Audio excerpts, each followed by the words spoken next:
চোর সন্দেহে গণপিটুনিতে নিহত যুবকের পাশে দাঁড়িয়ে দলের বিরুদ্ধেই মন্তব্য করে দলকেই অস্বস্তিতে ফেললেন তৃণমূলের সাধারণ সম্পাদক কাসেম সিদ্দিকী। দলের বিরুদ্ধে বিভিন্ন মন্তব্য করেছেন ক্যানিংয়ে এসে, আর সেই ঘটনা নিয়েই শুরু হয়েছে শাসক দলের রাজনৈতিক তরজা। বিষয়টি দলীয় উচ্চ নেতৃত্বকে জানিয়েছেন ক্যানিং পশ্চিমের বিধায়ক পরেশ রাম দাস। উল্লেখ্য, গত বুধবার চোর সন্দেহে ক্যানিংয়ে তাল দিতে গণপিটুনিতে মৃত্যু হয় এক যুবকের। নিহত ওই যুবকের নাম জামিল উদ্দিন শেখ। নিহত যুবকের বাড়ি ঘুটিয়ারি শরীফের রবীন্দ্রপল্লীতে। নিহত যুবক পেশায় ছিলেন গাড়ি চালক। তালদির বাজার সংলগ্ন একটি পাড়াতে গভীর রাতে ঘুটিয়ারি শরীফের ওই যুবক ঘোরাফেরা করতে দেখে স্থানীয়রা। সন্দেহ দানা বাঁধে স্থানীয় কয়েকজনের মধ্যে। এরপর শুরু হয় ওই যুবককে জেরার পর্ব। শুধু তাই নয়, ওই পাড়াতেই বেশ কয়েকদিন যাবৎ চুরি যাচ্ছিল গৃহস্থের বিভিন্ন জিনিসপত্র। আর জামিল উদ্দিন ধরা পড়ার পর কয়েকজন যুবক তাকেই চোর সন্দেহে মারতে শুরু করে। সেই ঘটনা ইতিমধ্যে পুলিশ আইন অনুযায়ী ব্যবস্থা নিয়েছে। গ্রেপ্তার করেছে গণেশ সর্দার ও বিশ্বজিৎ সাপুই নামে দুই যুবককে। আরো কয়েকজনের খোঁজ চলছে। ঘটনার 4 দিনের মাথায় ওই এলাকায় আসেন তৃণমূলের সাধারণ সম্পাদক কাসেম সিদ্দিকী। কাসেম সিদ্দিকী সরাসরি স্থানীয় বিধায়ক পরেশ রাম দাসের দিকে আঙুল তুলে অভিযোগ করেন, 2026-এ বিধানসভা নির্বাচনে পরেশকে সরাসরি হারিয়ে দেওয়ারও হুমকি দেন। এ বিষয়ে কাসেম সিদ্দিকী বলেন, 2026-এ বিধানসভা নির্বাচনে এর ফল ভুগতে হবে। শুধু তাই নয়, নিহতের পরিবারকে বিধায়ক কেন চাকরি বা ক্ষতিপূরণ দিলেন না তা নিয়েও প্রশ্ন তুলেছেন দলেরই এই নেতা। তবে সরাসরি কাসেম সিদ্দিকীর বিরুদ্ধে কোনো রকম মন্তব্য করেননি বিধায়ক পরেশ রাম দাস। তিনি বলেন, আমি কলকাতার একটি বেসরকারি হাসপাতালে প্রায় 15 দিন যাবৎ চিকিৎসাধীন। আমি ওই যুবকের পরিবারের সাথে কথা বলেছি। প্রশাসন ঘটনা অনুযায়ী ব্যবস্থা নিয়েছে। প্রশাসনিকভাবে যা যা সাহায্য করার পরিবারটির পাশে দাঁড়ানোর দরকার তা আমরা করেছি। যে কোনো মৃত্যুই আমাদের কাছে দুর্ভাগ্যজনক এবং সঙ্গে বেদনাদায়কও বটে। কিন্তু উনি যেভাবে দলের বিরুদ্ধে মন্তব্য করেছেন তা দলকে জানানো হয়েছে। 2026-এর বিধানসভা নির্বাচনে প্রার্থী হিসাবে যেই প্রতিদ্বন্দ্বিতা করুন না কেন, ক্যানিং পশ্চিমের মানুষ তার পাশে থাকবেন। উনি প্রকাশ্যে এইভাবে দলবিরোধী মন্তব্য না করে সমস্ত বিষয়টি দলকে জানাতে পারতেন। আচ্ছা, গত 3 দিন আগে এখানে একটা ঘুটিয়ারি শরীফে একটা নির্মমভাবে একটা হত্যা লীলা চলেছে। আপনারা নিশ্চয়ই খবর পেয়েছেন। এ বিষয়ে আপনি এসেছেন আজ ক্যানিংয়ে থানায়, কি বলবেন এই ঘটনার পিছনে? দেখেন, আমি যে জায়গায় দাঁড়িয়ে আছি এটা হচ্ছে ক্যানিং থানা, যেখানে শাস্তি পাবে দোষী, যে সে শাস্তি পাবে সেই জায়গায় আমি এসে দাঁড়িয়েছি। আজকের আমি থানার ওসি সাহেবের সঙ্গে কথা বললাম, দীর্ঘক্ষণ আলোচনা করলাম। তিনি বললেন আমি দুজনকে অ্যারেস্ট করা হয়েছে, তাদেরকে উপযুক্ত শাস্তি আমরা দেবো।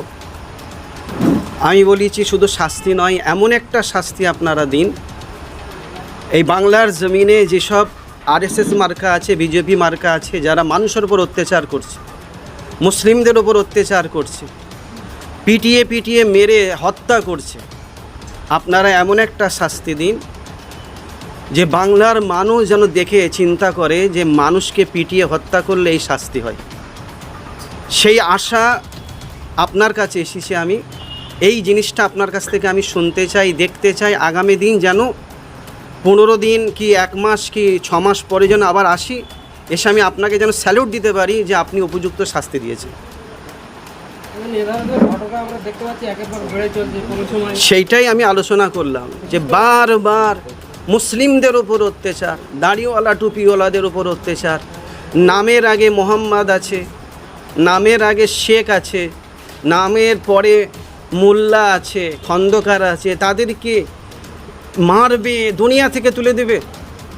আজকে বলুন তো পশ্চিমবাংলায় কত মায়ের কোল খালি হয়ে গেল।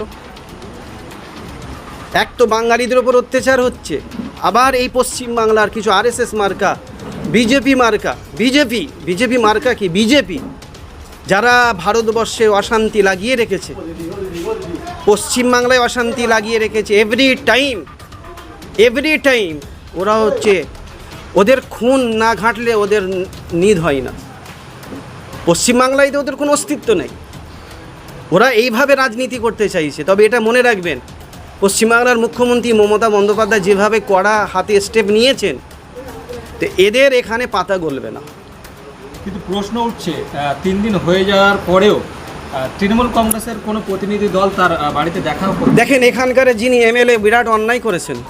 তেনার এলাকা, যে ছেলেটার বাড়ি যেখানকার এমএলএ, তেনার তো আগে যাওয়া দরকার ছিল। আমি একটা রাজ্যের সাধারণ সম্পাদক, সেটা আলাদা ব্যাপার, কিন্তু আমি একজন পীর সাহেব, ফুরফুরা শরীফের পীর সাহেব। আমি ছুটে আসছি ফুরফুরা শরীফ থেকে, তেনার বাড়ির পাশে তিনি কেন গেলেন না? বিরাট অন্যায় করেছেন। আর এই অন্যায় আগামী 26-এ তেনাকে ভুগতে হবে। আমি আপনাদের মিডিয়ার মাধ্যমে বলবো, মানুষ আপনাকে আবার মেনে নেবে।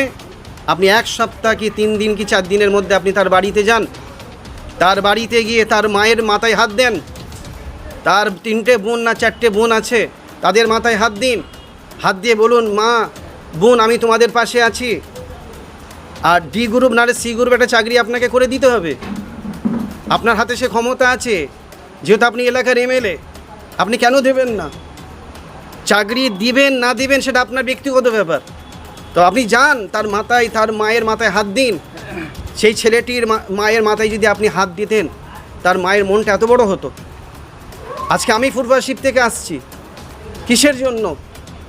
আমাদের সঙ্গে তাদের একটা আত্মীয়তা আছে। সে হিন্দু হোক আর মুসলমান হোক, খ্রিস্টান হোক আর পাঞ্জাবি হোক, দলিত হোক আর আদিবাসী হোক, আমি কাসেম সিদ্দিকী যাই, অবশ্যই যাব।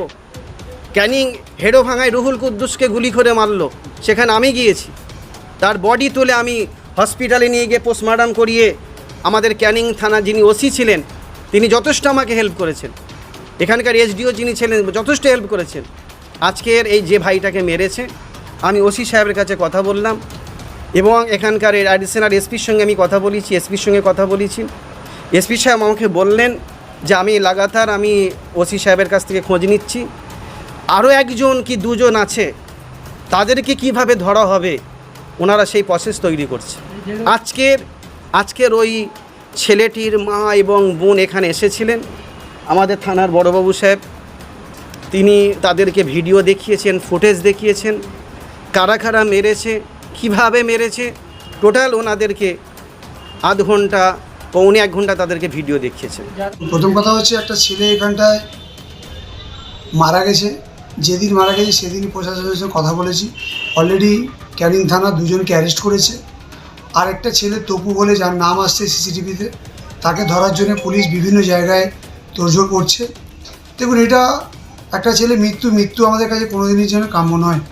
মৃত্যুর জন্য আমরা দুঃখিত, এবং আমাদের সত্যিকারের কষ্টদায়ক। যে কোনো মৃত্যুই আমাদের কাছে কষ্টদায়ক। কিন্তু আজকের কাসেম সিদ্দিকী সাহেব, উনি নাকি ক্যানিং থানায় এসেছেন এবং আপনাদের সামনে নাকি যেসব কথাগুলো বলেছেন, আমি কথাগুলো শুনলাম। প্রথম কথা হচ্ছে, এই ক্যানিং পশ্চিম বিধানসভার বিধায়ক আমি। এই বিধানসভায় উনি যদি আসতে চান, তাহলে অবশ্যই করে আমাকে বলা উচিত ছিল একবার, যে আমি যাচ্ছি, বা বিভিন্ন রকম একটা আলোচনা করতে পারতাম। আর আজকে যেভাবে আপনাদের সামনে বললেন, আমি তো মনে করি তৃণমূল করে না, একটা দালালি করতে এসছে আমাদের পার্টিতে। আর এই কাসেম সিদ্দিকী এতদিন আইএসএফের দালালি করতো, এখন এসে সে যদি আমার দলের হয়, সে আমাদের দলের বিরুদ্ধে বলছে 2026-এ মানুষ বুঝিয়ে দেবে। তার মানে বুঝতে হবে, এই দালালগুলোকে ইমিডিয়েট দল থেকে দল না বের করে, তাহলে বুঝতে হবে এই সব দালালরাই সিপিএমের তামাক খেয়ে, বিজেপির তামাক খেয়ে আমাদের দলকে খারাপ অবস্থায় পৌঁছে দেওয়ার জন্য দায়িত্ব নিয়েছে।